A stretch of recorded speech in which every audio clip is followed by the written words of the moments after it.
Happy Wine Wednesday, everyone. Hope you're having a fabulous week. Sorry we're late. Ray actually jumped us last week and said, hey, if we don't starting on time, people come and then they leave. Apologies. It was me again. I was the one who was running late. And then I got him in, and it's hard because we start chatting, and we all want to, we want to know where Sophie's at. We don't see her seahorses behind her, so where's she at? And then, we want to know what's going on with Ray and Holly and everybody. So sorry, but we're here now, and I'll try to do better about being on time. Sophie, where are you at? I am currently in PEI. So we're on a vacation for 2 weeks. We're going to be in PEI, which we're in right now. And then we're also going to New Brunswick. Awesome. And you're loving it? Yeah, my daughter when you're in. Pardon? I've got a daughter in Moncton. Oh, yeah. I really like it here. We went scuba diving. I like the marine life. I like the oceans. And yeah, around here you can walk like down the beach, very shallow water, and you just kind of see all the little critters in the water. And yeah. Go ahead.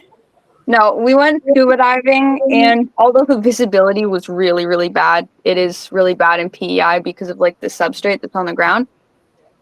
We saw a lot of lobsters, like a ton of lobsters and a bunch of starfish. Yeah? Yeah. What did you see any unique stuff? I mean, like obviously lobster and starfish are unique for somebody who doesn't see them walking down, but yeah. Like when you were scuba diving and stuff. I didn't see a ton. Now, I did ask about seahorses because I was like, I would really love to see one. It wasn't, yeah, honestly, it was not the best scuba diving. Again, because the visibility is so bad that you can't see a whole lot. Like, we could barely see the people around us. There were 4 of us, and we could barely see each other, right? I bet there were seahorses swimming all around you, and you. I mean, that's their ideal. No, see, they love when you can't see them. I asked the person who took us. She was like, she studies. I don't know. She's at school here, and she took us to a place. And I asked her, I was like, "Have you ever seen any seahorses?" And she's like, "Well, I haven't, but my friend has. Except they were further away from the shore. So we were like in a little bit of like a lagoon type thing. Yeah. But yeah, she said that one of her friends did see it, but it was further away, further from the shore. Gotcha. I'm saying in the chat, ask any. We're going to just chat like we always do, but ask any questions or bring up a topic. I'm trying to type and talk, doesn't work out. Up a topic if you'd like something discussed. Because yeah, we're like Sophie's off having this amazing vacation, but like me and Holly are kind of we've got our older now seahorses that aren't having fry. So Sophie's the real, cool seahorse chick. Ray is just the expert. He doesn't have seahorses anymore. So, I mean, we're here to talk seahorses or have guests or talk about, saltwater reefing, etc. But, it's better if you ask us a question because if you ask us a question, we could go on all night. But if not, we're going to talk about, what's going on with Sophie and the reef, right? But that's really cool. How long are you there, Soph? I've been here from I think the first. Well, the drive took 2 days, so I'm in the RV right now. So we drove from London to PEI. The drove took 2 days, which was a lot. So I think we're staying a total of 14 days. I think we left on Friday. So yeah, we still have about a week and a half left. In those 14 days, there is 4 days of driving, there and back. Wow. But what do you guys think? Maybe next week we can talk her into, either before she comes online or while she's online. Probably before it'd be easier, but doing some videos to maybe show us, the ocean side and what she's I'm gonna experiencing. be on. Oh yeah, then I only have 1 week left. But by the time I am on like next week, I mean, I'm going to be driving back. Oh, gotcha. So you Yeah. won't even be here next week. Yeah, I will not. I will be. The drive is really, really long. So yeah, I'm not going to be here. I will not. I have some pictures and videos, but I would have to transfer them to my computer and I would have to set up my computer. If you want to see them, I can do Yeah, that. after you Or get back, maybe you could share with us. yeah. Or of course Sophie, it's as easy as sending them to me, right? Because I can share if you can't. Like I can share from any of the sources on. You know what? I might do that. Yeah, go ahead, do it. So Holly, anything new with you? Not really. Sadie's still hanging in. She hasn't eaten in over a week now. Mm, And Dandy's been eating. He ate 3 meals today, but he's been eating at least 2 meals every day. good. And then I got to thinking, because I know everybody's at the age I'm going to start losing him. And I didn't really know how long Goby lives, because I have my Goby and he's just a little bit older than Dandy. I So was I going to say looked you've it had him up a long on time. yeah, I looked him up online and their average lifespan is 7 years. Oh So wow. about the same. So I won't have to. I'm like, what if all I'm left with is Goby and I have Right. to take care of him and I don't want to get other fish, Right. because then it extends how long I'm keeping the tanks running. Sure. So unless I put him like in a little 30-gallon or something, downsize him. But I'm like, okay, so So everybody's got the same basic lifespan. So yeah. everybody's kind of old and but everybody's hanging in. But yeah, Sadie, I expect her because she's not eating now. She's probably going to be the next one to go. Yeah, Right. we're the first one to go out of this group. And I mean, it could be Dandy, even though, I mean, he's eating, but, he spends, like I said, more time sleeping. And sometimes I think, oh, he's not going to get up today. And then he's spry again. So Right. I don't know, but that's So kind of and what's that's going on. and it's a really good point to make. She's not just Holly's not just being nonchalant about, okay, well, Dandy or Sandy will be the Hmm. first to go. These are 7-year-old seahorses, right? Hmm. I mean, these are Hmm. seahorses that have had happy lives, lived way longer than they probably would in the ocean in the aquarium because Holly took Hmm. such good care of them, and they're passing of old age, right? And that does happen. But you get 7 good years with your seahorses. Hmm. I mean, that's pretty amazing. Hmm. Um, Well, and Sadie's younger. I mean, she's 5, but she's in it's that span that I've heard. And I think it's kind of like people and dogs. I mean, yes, some live a longer life than others. So sure, sure. they're We've just in heard that we range. we've seen seahorses live for 14 years in an aquarium. We've seen them, start aging and act, not eating and doing that kind of thing as early as, like Holly said, 5 years. It's Mhm. just depends on the seahorse, their immune system, their genetics, etc. TP wants to know, what kind of seahorses do we have? Erectus is what I have. So Holly has Hippocampus erectus. Ray doesn't have any right now, but Ray, what species have you kept? Angustus, barbs, Reed uh, eye. combs, red eye, uh, Did you uh, ever keep whitey eye? with Okay. no, trying to think here. Abdominalis.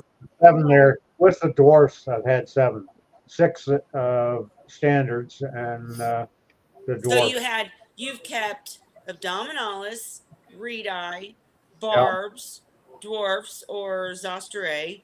Yeah. Did you ever keep Cuda?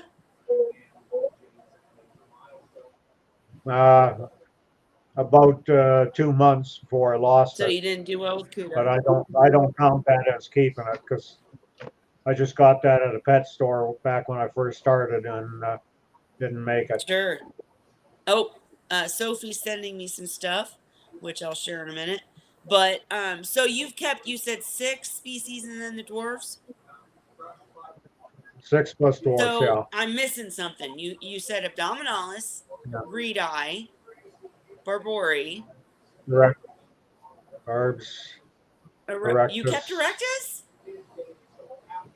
Why did Yeah. I not know that? Why did I think you didn't? Yeah, he had a lot of Erectus. Anyways, And, Erectus, okay. and Combs. Combs. And There's another one one. more. Yeah. We're putting him on the spot, guys. I feel like I know the I answer can't too. remember. Huh? I can't remember. Okay. Well, for me, my Hey, I'm doing good to get 5 with cognitive right, impairment, eh? right. Hey, thumbs up. So TP, I currently only have Erectus. It's really hard to find the different species now. There are some good places to buy still. Ocean Rider still have, but I mean, back when I was in my prime of keeping seahorses and breeding seahorses, I was working with Dan Underwood of Seahorse Source, and he had all the species, right? And you could get Cuda tomorrow. It wasn't like a big ordeal, like trying to get Whitey Eye into it wasn't like buying from Australia. So when I, back in the day, 5-10 years ago, when I was really into seahorses, like I still am, obviously, I always will be. But when I was really, I had literally 10 different tanks and different species in my house. I had an easier way to obtain them, if that makes sense. And so at that period of time, I was keeping Erectus was the first I ever kept. Actually, that's not true.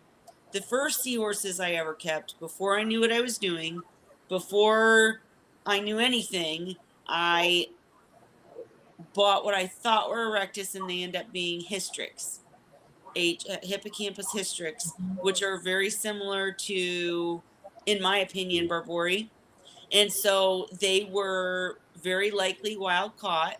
So I'd never even mention them because when we're talking live, I'm like, my first tank was the 29-gallon that I overloaded with Erectus. And I tell you guys this story because I'm trying to, teach a lesson or whatnot, or, give the experience that will help you guys not make my mistakes.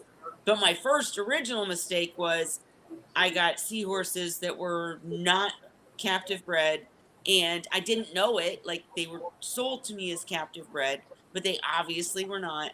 They were Hystrix. I learned years later, and with the help of Felicia McCulley, and I was not able to keep them. But aside from that sad story, let me let Sophie back in here. Once I started and once I met Dan Underwood and I met Ray and Cheryl and Holly and all of these lovely people that helped me along the line with seahorses, I started keeping Erectus. They're the ones that bred for me. I never had any other seahorses breed. So the seahorses that I bred and made multiple generations were all Erectus. They are, in my opinion, the easiest to keep and raise their fry. But I also tried with and kept for many years Cuda, 2 different species. And I know that sounds crazy because you're like, Cuda, there's not 2 species of Cuda, but there are. And just like Erectus, there's northern and then there's southern. Um, I'm making it too complicated. But I kept Cuda, I kept Reedi, gorgeous Reedi. I kept, let's see, what else did I keep, you guys? Obviously, all the fry. I never kept dwarves. I kept Barbori. They were my favorite. I loved the Barbori seahorses. They were just so delicate. And when we talk about seahorses, guys, like when I first found out you could keep seahorses, I was like, they're magical. And I want to do this amazing tank just for them. And then I got a rectus, and erectus are like little kids, and they're rambunctious, and they fight with each other, and they Yeah, snick fun at each other, personality. and they rush you, which is cool, you know, as a seahorse parent to finally experience them rushing you at the tank and stuff. But it wasn't what I expected of seahorses. What I expected was these magical creatures that would be like delicate and swaying and I don't know. And the Barbori fulfilled that for me. They were very picky eaters. They weren't as friendly. And that sounds crazy, right? Like, why would I want that? But that was my idea of what seahorses should be, if that makes sense. I know I'm rambling. Sorry, guys. But I just loved the Barbori. But Erectus are definitely easiest. And what else did I keep? Let's see. Erectus, Cuda, and then I kept like the piebalds, which are erectus still, but they're not their own species, but they're kind of different. And I think that's it. Is that I feel like I kept more species. Huda, erectus, reedi, Barbori. I never kept combs. I never kept dwarves. I guess that's it. That's crazy. I thought I had more. What I wanted to do when I first was like engulfed in seahorses is I wanted to have this wall of tanks where I had like every 52 different species of seahorses. Well, first of all, many of them can't be kept in tanks. Second of all, you wouldn't want the same water that close together. And third of all, obtaining them would have been impossible. But I kept the cool ones, in my opinion. I really wish I would have been able to. I still hope to someday keep Whitey Eye. I think they're very cool. Sophie, did you keep Whitey Eye or no?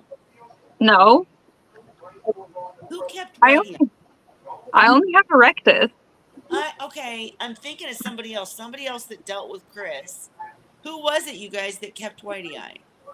That got him from Chris? Don't know. Oh, it was Shyla. Shyla. Shyla, but yeah, she bought him. She's in Singapore, and she got Yeah. him there. Yeah. So I went all the way around the block and back with that question, TP. Sorry, but yeah, those are this. So right now, everybody's keeping erectus is the bottom line, and they are the easiest to keep and etc. But Angustus, Ray, that's what you forgot to mention, the Angustus. But anyways, I love sharing what I loved about each species. Like, for instance, the reedi they were just gorgeous, right? Those are very pretty. So pretty. I used The to. Cuda, and I said I kept two different species of Cuda. I kept the really, really bright yellow and orange ones.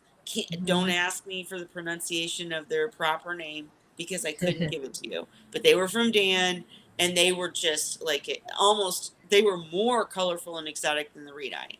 Then I also kept the dark colored Cuda that are more spotted and either yellow or black. And they were cool, but they were kind of like not as friendly and not as cool as Barbori. Barbori were the prissy ones. They were very delicate. They were very thin looking.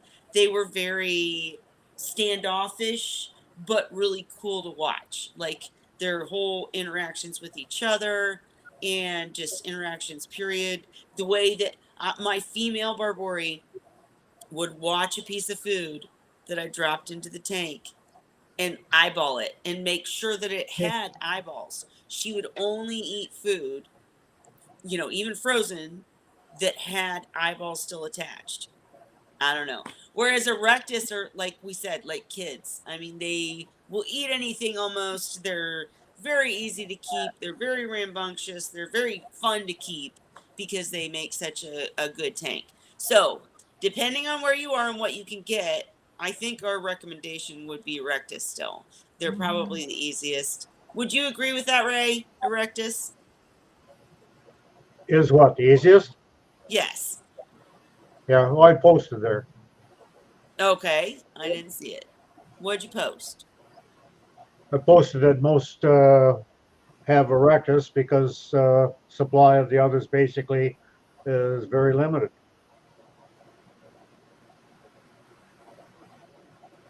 Yeah. Oh, because the question was, do you know why captive bred seahorses have become scarce to buy? And I would agree with what Ray just said because I tried to do it myself on a hobbyist level. I know Sophie still is trying to do it on a hobbyist level. I still am too. It's just my seahorses in my house right now are not breeding. At Mhm. some point when I get my work life under control, I will come back to it and try to breed again. But it is obtaining them. And that's kind of what I was saying earlier is when I had all these different species in my home, it was because they were available through Seahorse Source. And Seahorse Source was a great source. And, because of age and, losing people and etc., they're just no longer in business. And then we had Seahorse Savvy, which was amazing. They're no longer doing seahorses. So now it's just kind of like Ocean Rider or hobbyist. And in order for hobbyists to do a good job, you have to get, um, in my opinion, we've discussed this at length before, but in my opinion, you have to be able to obtain either a wild caught specimen that you can condition and know what you're doing conditioning them so that you're not taking from the ocean because you're conditioning them to provide captive bred to the rest of the hobbyists, or get an F1 generation, meaning that someone better than or more experienced has conditioned a wild caught pair because that um, new genetics, I guess is the best way to put it without rambling on and on. Basically, just the fact that when you get down into multiple generations, they just don't breed as well. The seahorses aren't as healthy, they don't live as long, etc. So you have to start at that top. You have to have someone who's doing it either on a commercial scale or really knows what they're doing on a hobbyist scale. And it's just hard to do on a hobbyist scale. So we've talked to multiple people on this channel, and I really hope we'll find some people that will go into commercial breeding. But like Ray pointed out, and like Dan used to talk about all the time, it's very difficult because raising seahorses gets expensive. And then if you try to recoup your cost by selling them to hobbyists, then nobody wants to pay that price, right? So it's very difficult. You end up selling because again, if I have if I do it at my home and I have a great F1 generation of seahorses and they give me a ton of fry and I have 900 fry and I do a good job with them and I spend all the money to treat their artemia and use peroxide and enrich the artemia and make sure they're really healthy seahorses for hobbyists and spend all this money getting them raised, then when they get to sellable level, I've got 900 seahorses. So not only do I have to house them, figure that out, but then, selling them to individual hobbyists is difficult because, people only want to buy 2 to 4. You're not going to Yeah, sell find 20. enough people and take care of them until they're sold, and yeah. Yes. And then you fall into selling them for wholesale to the stores who don't take good care of them. Some do. I trained my store to take good care of them, but most of the time you're taking a loss if you're selling wholesale to stores. So yeah, I know I just rambled on and on and on, but and Ken and Jill are good. They're hobbyists, not hobbyists, they're commercial, they have a store, they're breeders. So people like Ken and Jill are people that you would want to purchase from. It's just you might not know Ken and Jill because we need to do a better job of sharing their information and letting people know where to buy seahorses. Ken and Jill, how we doing with the seahorse farm? Mhm. um, and they, Jill says her favorite are erectus. She's kept Mhm. engines. They're very difficult to raise the fry. Were the adults hard though? I've never Mhm. kept engines. Engines aren't they're not the big ones. What are the really big ones? Engines are big ones. Are they the big ones? Yeah. Okay. But they have real tiny fry, and Like reed eye. yeah, and you Pelagic. have to have copepods or something small in order to get them through their first week to 10 days. That's the most difficult part with them. Once you get them through that, and then get them onto enriched brine shrimp, then you've got a better chance. And I saw TP said I'm waiting for a fry to grow up in September. That is your best bet. I completely recommend that. Hopefully by September I'll have my work life figured out, and I'll be buying from Ken and Jill too to get some new blood. But Yeah. one of the things that that Jill said is that wild caught that killed my seahorses from Dan, she believes the parasites from the wild caught killed her captive bred. Absolutely true. The statements I made a little while ago were probably too deep for, a first time chat, and I apologize for that, because we absolutely recommend buying captive bred. That's it. Period. End of story. It's just that once you start talking about breeding, and you start talking about commercial scale breeding, or you talk about a hobbyist that, you know, gets really serious about it, then that's when you want at least a higher generation, because you don't want wild caught. They're very difficult to wean onto frozen foods. And if you mix them in with other seahorses like Jill experienced, you end up with, cross contamination and parasites and losing them all because they can't live together. Whereas a commercial breeder will take one pair of wild caught, so they're not like scooping them up from the ocean. They're taking two seahorses, and they will condition them. When I say condition, they're treating them. They treat them for worms, they treat them for parasites, they treat them for all the stuff that could harm anything. And then they fatten them up by feeding them live foods and, enriched foods. And then they breed them.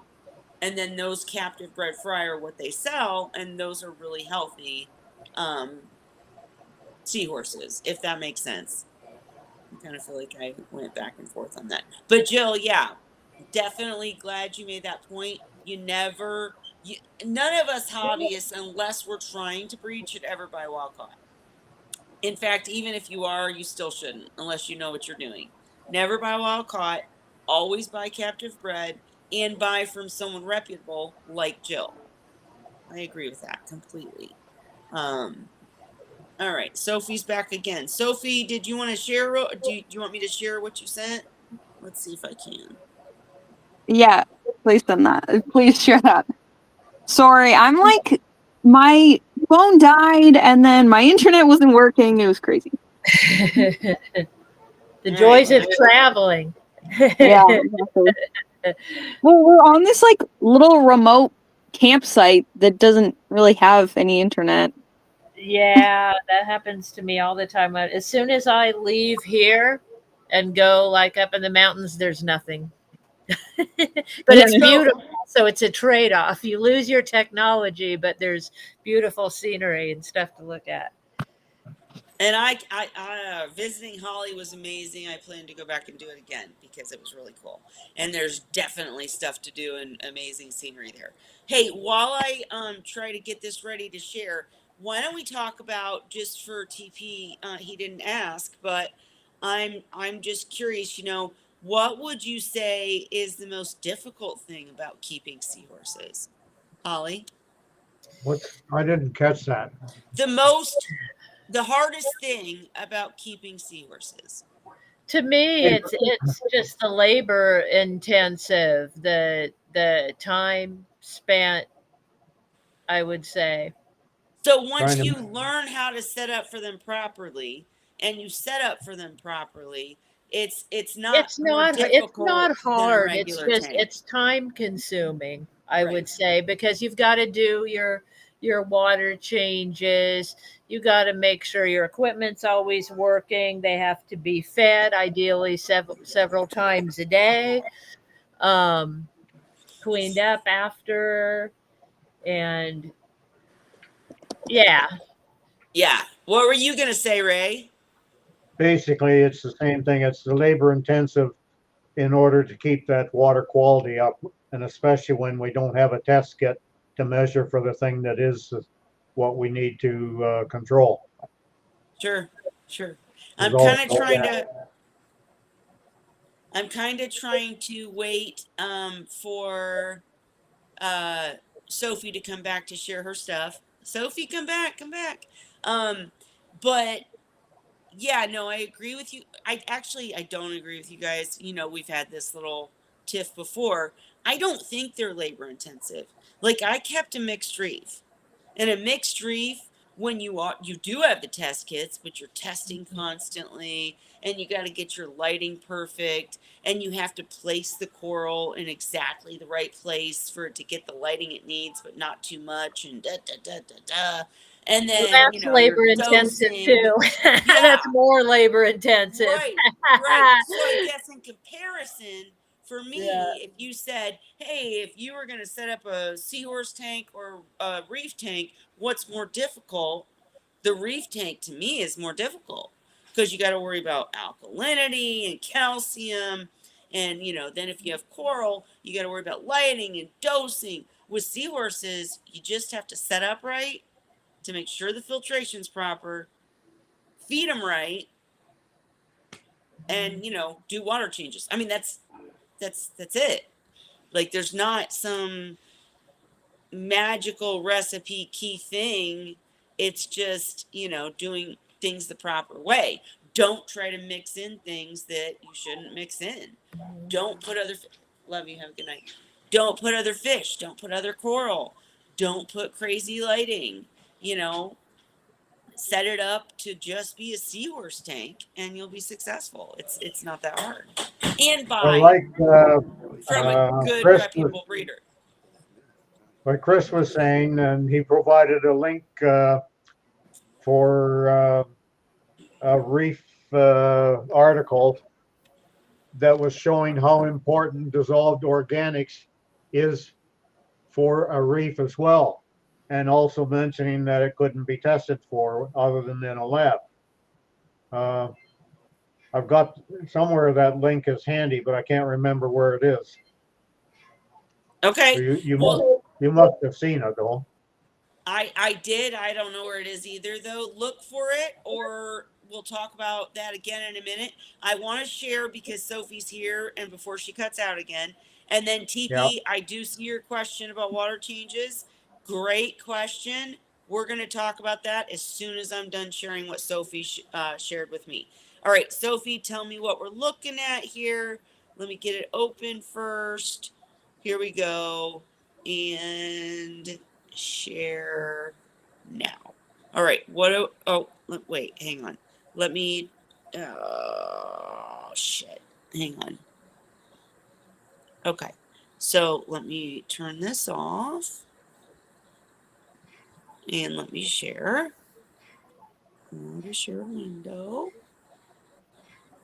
All right. Can you guys see what I'm sharing? Yes. What is this, Sophie? I cannot see what you're sharing. Okay. Oh, there it is.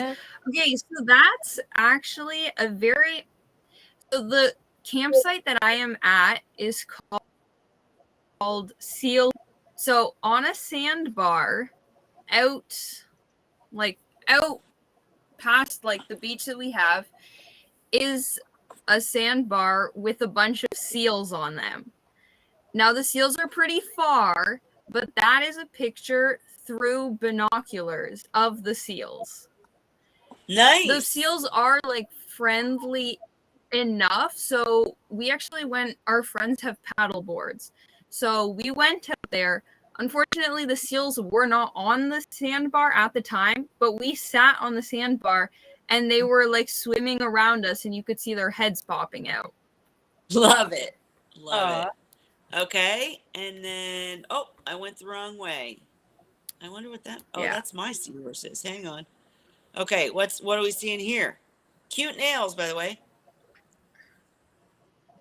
Aw. What a cutie. So yeah, crabs, you find them literally all over the beach. Like when you're walking through the water, you are actively trying not to step on them. Yeah, they're just hermit crabs. Same kind of thing as we have in our aquariums, but there are a lot of them. Like there are hundreds of them everywhere. Gotcha. All right. And then what's this?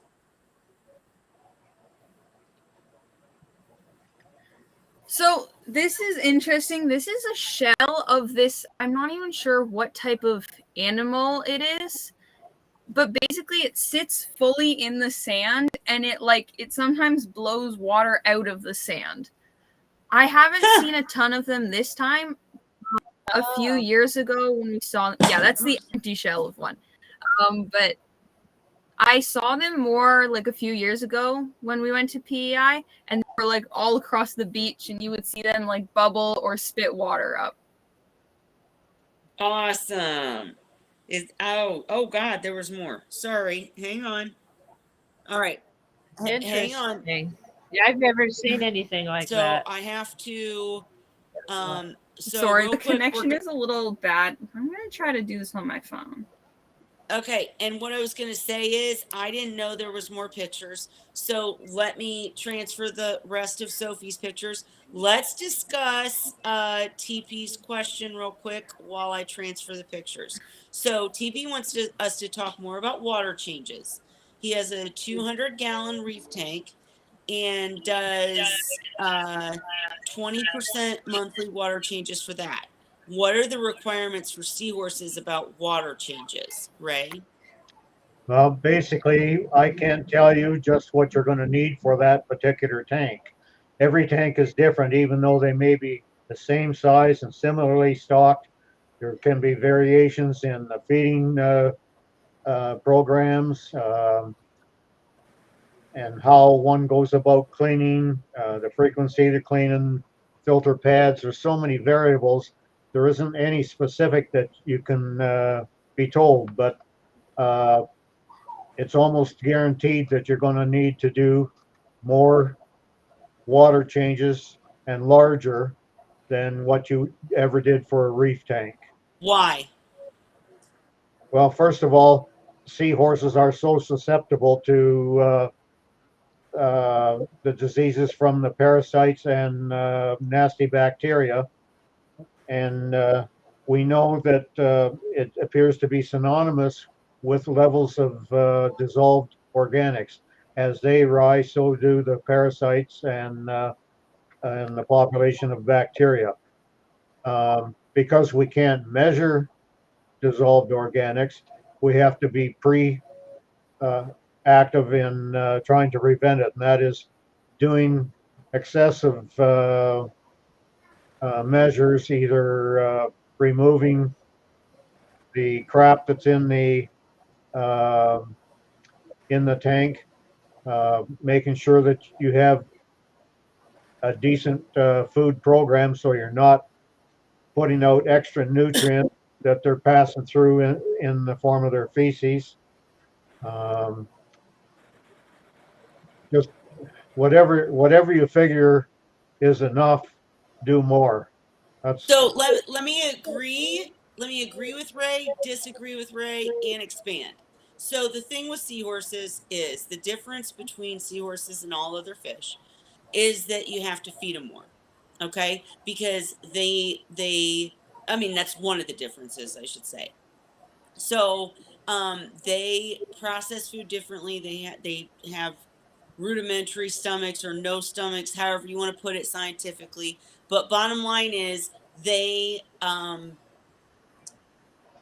be fed 2 times a day, but they need at least two, more like four, especially if you're trying to fatten them up.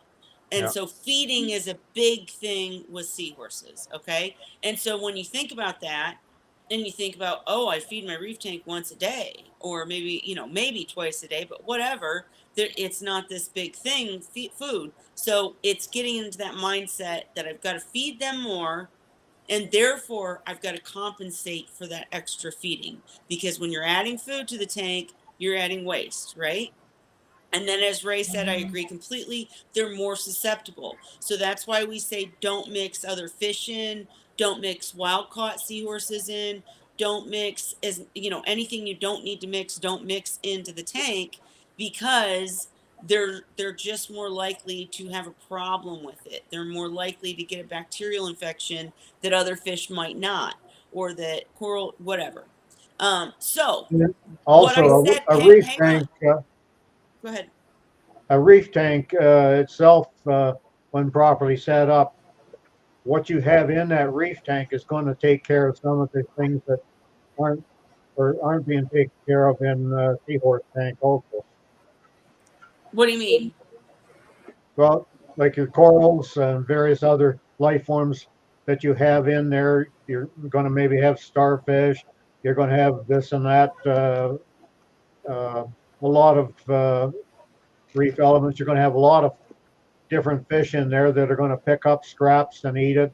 And while it still produces feces, it's getting passed on through other life forms so much faster than it will in the seahorse tank. Even if And you have, that's because, of course, you're not adding the same things to a seahorse tank, because you don't want any disease that whatever you're adding to that's for affect the sure. seahorses. So you Yeah, don't have as many things in the seahorse tank. So in other words, what I said to begin with, a while back, is that you set up properly, right? yeah, So if you know you're going to keep seahorses, the way you set up properly for them is you do some major, either you plan on doing major water changes, or you're lazy like me. I don't like doing water changes. So I have massive filtration, right? I usually have a sump.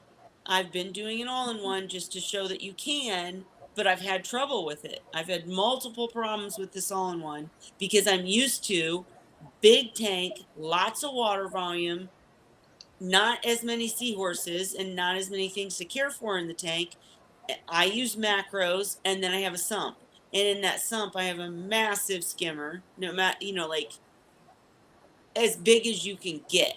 So they say try to go 2 to 3 times the water volume, meaning like if you have a 60-gallon tank, you want a skimmer minimum rated for 180 gallons, right? You want 2 times on a skimmer at least. I have like a massive skimmer in each of my sumps. And then like in one I use an algae scrubber. I've used different, there's not one way to do it, but when we say set up properly for seahorses, it means have massive filtration. One of the things, so I use an algae scrubber in one, I use this in another, but one of the things I always do is have a huge skimmer. I have a huge K1 media reactor. And when I say media reactor, I make my own. I'm talking a 2 liter, 1 liter bottle, but I do have K1 tumbling around because it's so efficient at that filtration, and I use the airline. Then you have to make sure you have mechanical filtration. We need socks. We need something to take out the big pieces before it gets to the biofiltration. In a lot of seahorse tanks, you don't like it. Again, the reason it's so hard to answer this question is because there's so many ways to do a seahorse tank. Holly's tank is completely artificial. She has all her filtration in the sump. Everything in the tank is plastic, or yeah, well, plastic. That's it. And Resin, yeah, different materials, but nothing live. live. No Her live entire plants, tank no is live sterile, coral, no live rock. and she has no problems because she does all her filtration in the sump. My tanks, I like rock. I don't buy live rock. I cycle my own rock, but I like aquascapes and I like using rock. Um, just to throw 50 million things at you at the same time. The other reason that people don't sometimes like rock is because the seahorses tend to blend in with it. So a lot of my seahorses are rock colored, right? Because there's so much rock in my tanks. But back to the point is that I will have filtration in the tank via rock, and then I will have massive filtration under the tank via sock, and then scrubber, skimmer, K1, whatever, whatnot. You make sure you have so much filtration and you cycle the tank ahead of time and you make sure it's ready for the seahorses, that you might not have to do those massive water changes that Ray's talking about. I don't, because I have such massive filtration handling it for me.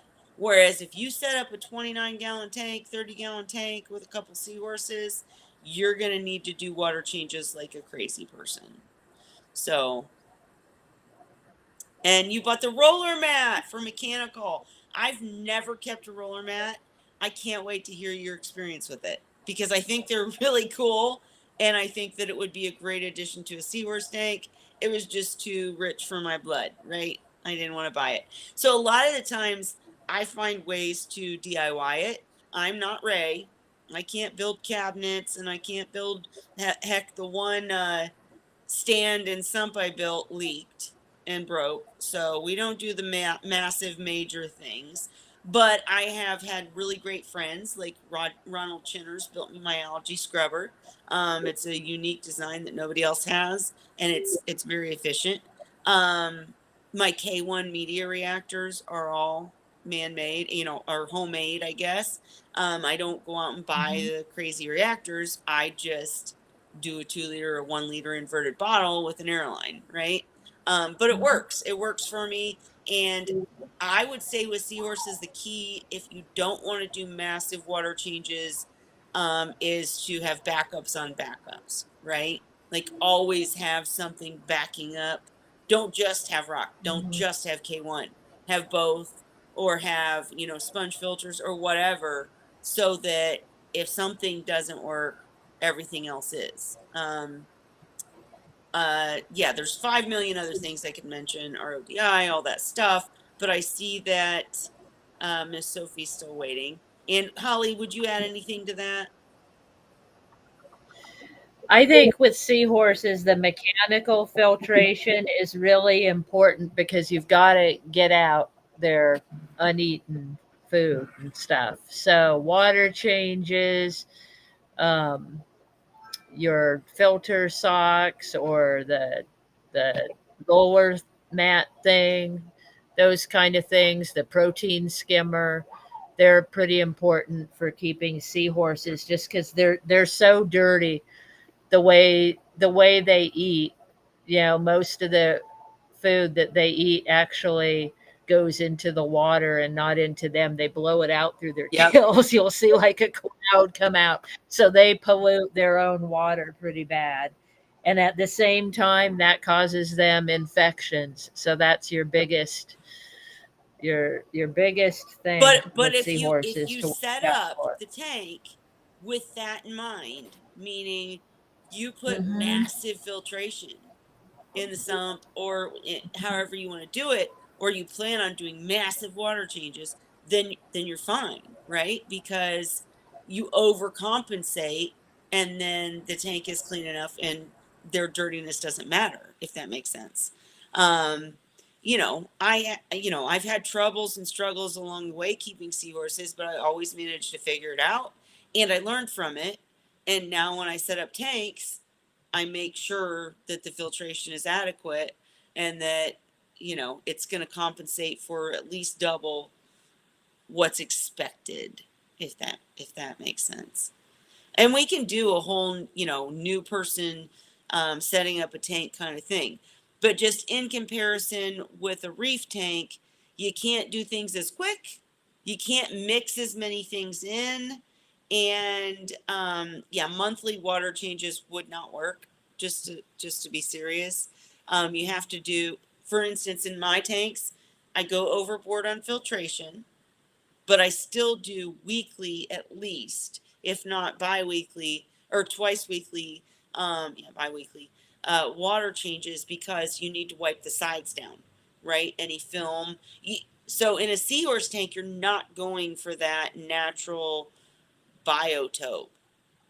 That being said, that's exactly what Sophie's trying to do. So, there's, again, different ways of doing it. We'll see, how well she does. And back to Sophie. Do you want me to share what else you got going on? Yeah, Okay. you can. All right. Let's share. Let me make sure I got them up here. All right. Now there they are. Okay. Share the rest of what Sophie's got going on. There we go. The screen takes forever once I share. Can you guys see? All Yeah. right. Mm-hmm. So next we got what? Okay, so in that video, I don't know if you can see it. In the middle, there's a little crab, like just a regular crab, not a hermit crab, that's walking through the plants. Mm-hmm. This is kind of just, this is like typical what you'd see on like the beach of PEI, the plants, and like these huge crabs that are walking through there, and you're trying not to step on them because they will pinch. Yikes. Okay. And then Yeah, I wouldn't want to step on anybody Right. anyway. I don't want to squish them Right. either. and what's this? Oh, that's pretty. Yeah, this is it's actually alive, that clam. And yeah, that was the only one that I found that was alive. There are a lot of oysters as well. I don't have any pictures of oysters, but there are a ton of oysters as well on the beaches, like all over. That's the only like clam that I found that was Cool. alive. That's a Yeah. cutie. All right. Yeah. And then So that was, you saw the picture of the hermit crab. That was on one of those those long shells. I think one of those had died, and they were They were all eating on top of to it. get Yeah, them all. Yeah. yeah. but it was that's where you can see how many hermit Yeah. crabs And are look actually like. Look at that one Yeah. giant one climbing over everybody. He's on top. It's like I'm the They biggest. do. The hermit crabs fight a lot. Like you'll see everywhere. There's one bigger one that's like trying to pull a smaller one out of its Oh, shell. that's terrible. And Oh, like, how they're big are brutal. they? Like, you never can tell in a video. Like, is that big one in They're the all middle the size of your foot, about or no. They're like small. okay, They're, I would say, like tank size? a centimeter to like an inch. The biggest one is Yeah. So like a centimeter to about an inch. 2 inches is like huge Huge. for one Yeah. of It would those. be big. Gotcha. Yeah. Yeah. I had one in with the seahorses that got to 2 inches. He started out tiny and he grew up with Wow. them. And I wouldn't get one ever that big to go with Sure. the seahorses. But since he grew up with them and started out small, they were the alphas Yeah. in the tank. So he didn't go after them, or he was careful not to walk Sure. on them. And so it worked out. But A newcomer should not Yeah. do that, though. But go ahead, Sophie. What are we looking at now? no. These are just snails. These are another thing that you would find if you go to PEI or like that coast of Canada. You'll find these little snails, and they're really cute because they have those little mouths, which is like the little thing that's going up. It's basically their mouth, and I think I also included a video where it's like moving that all like over Yeah, but my hang on. hand. But I would say, Um, what's the name of this species? I don't know. I They're need the to search it sand up. ones. They're the gosh. Oh, that's gonna bug me. Hang on. Snails with snouts. Like a conch. Nope. In tank. Hang on. It's gonna come up. Ah.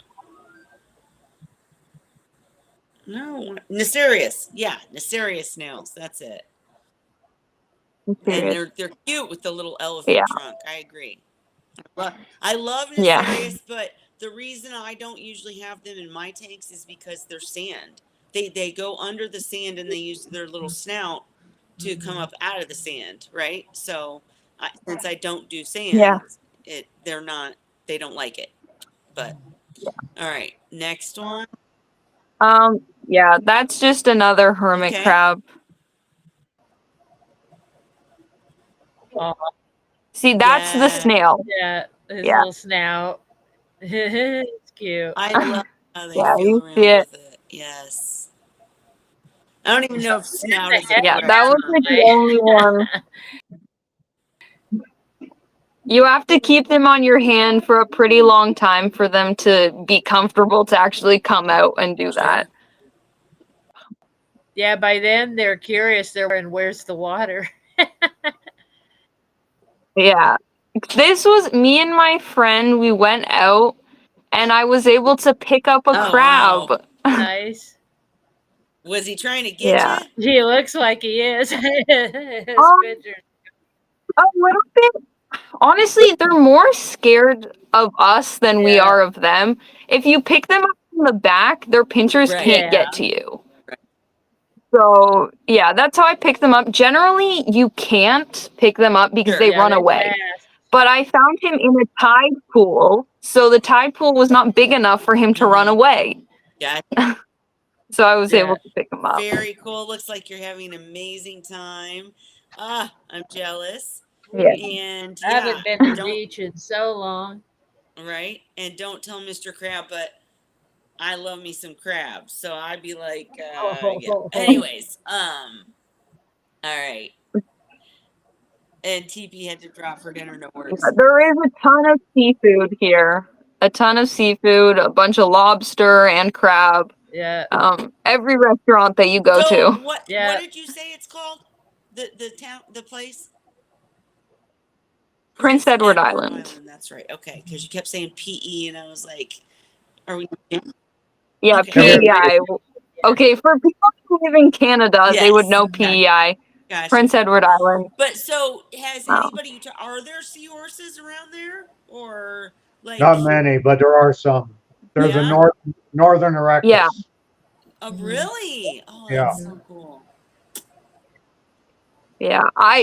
I don't think I'm gonna see any. I think I'm gonna go one more time scuba diving in New Brunswick, but I don't think I'm Sure. gonna see any. I mean, it'd be really cool if you did, but I get it. Like every time I go to Florida, Yeah. everybody on the channel's like, "Oh, well, you're gonna get video of seahorse," and I'm like, "No, Yeah. it's not that easy, right? You gotta Yeah. Yeah. have, yeah, but still cool." And TP, if you watch the ending Mhm. later, really glad you joined us tonight. Have a great dinner. And, we love when people join and ask questions because no matter what we're talking about, we can stop and, I know I ramble a bit, but we can have a conversation about whatever your question is. We're still holding out hope that Zen Ginger ever starts her seahorse tank.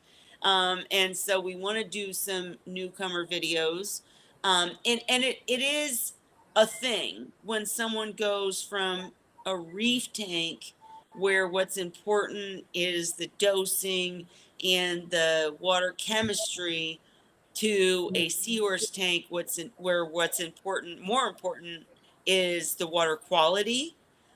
So it is different, very different, and we want to help people be able to do that. And the more people that do keep seahorses captive bred, the more you know, the more we will find people that become commercial breeders. And then we'll go back to the days of having multiple species that, can be kept in aquariums. Because not everybody can do what Dan Underwood did or what Ray did, right? So I Sophie's have a trying. real important question. Yeah. How come her fingernails keep changing color?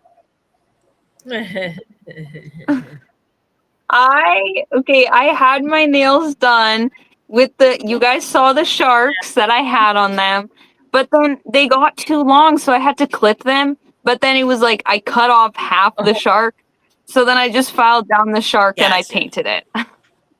There's your important Yeah. answer to your important question. Well, uh, we saw in the videos there, it looked like an aquamarine color. And then yeah, now looking at her fingers here now, when she's doing this live, it's dark. yeah. Yeah, no, they're the same color. It's just a Not a worse soft. light. Yeah. Okay. Yeah, it depends on the lighting. They're probably iridescent. A lot of fingernail polish now, it changes color as you move your fingers. Pretty cool. Which reminds me, I need to get my nails done because I know. I don't.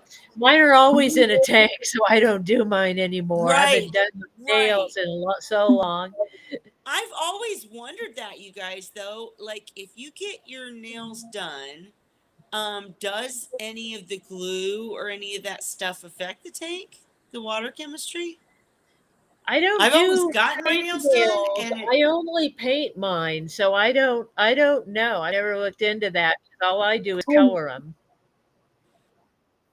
Yeah, I mean, mine are okay. These ones are done differently. Like it's a hard yeah, gel. It's yeah, they're bio gels, so they're not done like regular like press-ons. But honestly, I wouldn't say that it would because once it's hard, like it's Yeah. well, hard. Unless maybe if you don't like if you have like a gel and you don't cure it sure. properly, then maybe. And or the thing is, it'd be so minuscule, right? So, and if you have massive Yeah. filtration on your tank, then it's not going to be. I think once it's hard, it's hard. I mean, and if you think about it, we can use like super glue in our tanks and Sure. stuff. So like Mhm. the the resin that they use for the nails, I bet it's Yeah. fine. I mean, once it's hard, it's not going anywhere. Sure. No, I agree. Yeah. All right, guys. What else for tonight? I've been trying to make these shorter, and we're already coming up on 2 hours again. What do you know? We could talk Yeah. all night. For anybody that my rambling confused, please go back and watch previous episodes of Wine Wednesday, especially the older ones where Dan actually came in and talked with us. There's actual episodes like setting up a seahorse tank and such. It's really hard to answer a lot of the questions because there's so many right answers, right?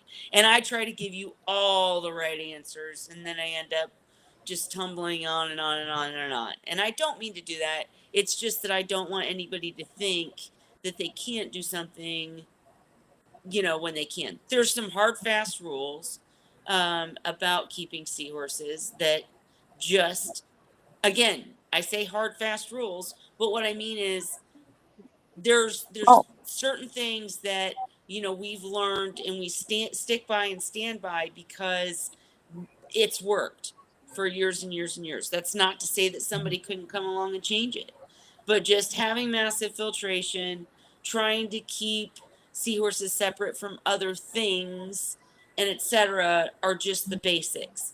But then you get into the topic of what does massive filtration mean, and it can mean so many different things. And Yeah. it's a discussion we'd love to have, but I don't mean to throw everything at you in one answer. So I hope I didn't overboard it too much. Ray, were you trying to talk? Nope. Oh, okay, sorry. Ray, you gotta learn to tell me to shut up. Stop rambling. There's no one that can do that. Oh! Listen, my coworkers would agree. Looks like You one of know, Sophie's pets I like came to with be you honest. on your trip.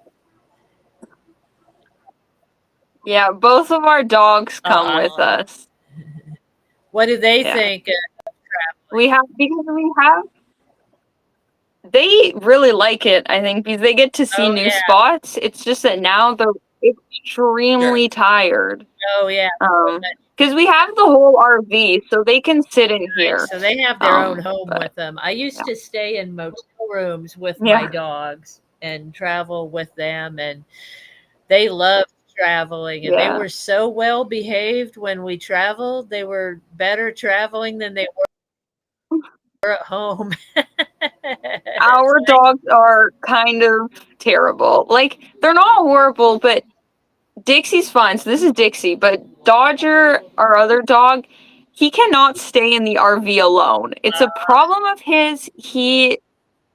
For 2 years before we had him, he went through a bunch of homes. So he kind of has abandonment issues. Separation anxiety. So we cannot leave him alone, or else he will just bark Okay, nonstop. yeah. So Some dogs At are least like, he doesn't tear the place So- up.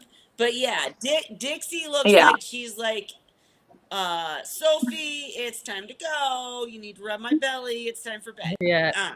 So, we are going to end Yeah. it for tonight, but any questions you guys didn't get answered, we'll be back next week. Sophie won't, but she'll be back the week after that. And you can always make suggestions on the Seahorse Whisperer page on Facebook or even Instagram message. Let us know if there's something you'd like us to discuss, or if you'd like to come in on the channel and ask questions or share what you've got going on. We have guests all the time. So if you need any of that, just reach out to any of us and we can get you in here. But for tonight, let's all say Happy Wine Wednesday and wish Sophie a safe drive home. And we'll see her in a couple weeks, and I'll see all of you next week. Right? Okay. All right. Good night, all. Everybody, Happy Wine Wednesday. Happy Wine Cheers. Wednesday. Happy Wine Wednesday.